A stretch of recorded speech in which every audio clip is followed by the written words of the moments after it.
It's 2 years left to go, and yet most African countries are still on a deck of hunger torment.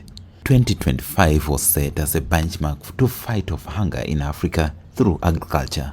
This motion is now tabled to awaken the East African community on the signed Malabo Declaration, a set of concrete agricultural goals meant to be attained by 2025. Honorable Woda Jeremiah, in her motion to the House, stated a need for partner states in the region to reflect on Article 105 and 110 of the East African Community Treaty, emphasizing on improved agriculture in the bloc.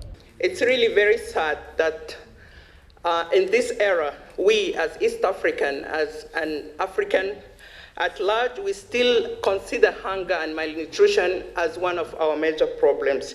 It's really a pity and it's a shame for us as leaders when our communities are crying of hunger, while for us as leaders we can afford to eat 5 meals a day, yet our constituencies are not even affording one proper meal.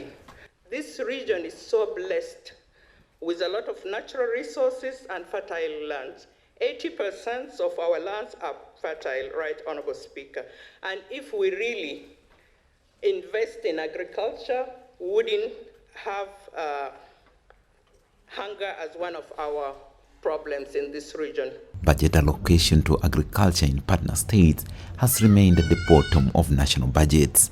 The 10% that was a commitment, as in the Malabo Declaration by African countries, is also faced with a shadow of priorities during the implementation. You could find that they put 8%.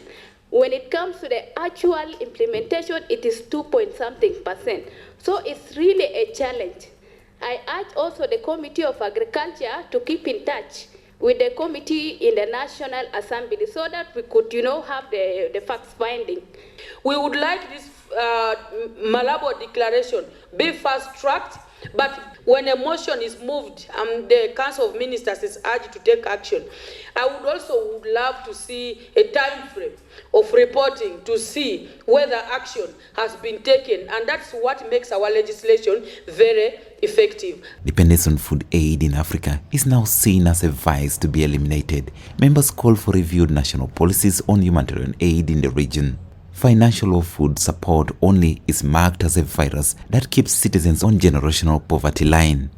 I assume also that we have to review the policy of free distributing goods to the population. It has to be seen again in review, because instead of giving courage to the population to continue to work, when food they went to give to distribute money to the population. With effect of global climatic change across the bloc, the legislators push for resources to be allocated to enhance productivity in agricultural sector in the region believed to be dependent on the climatic shift.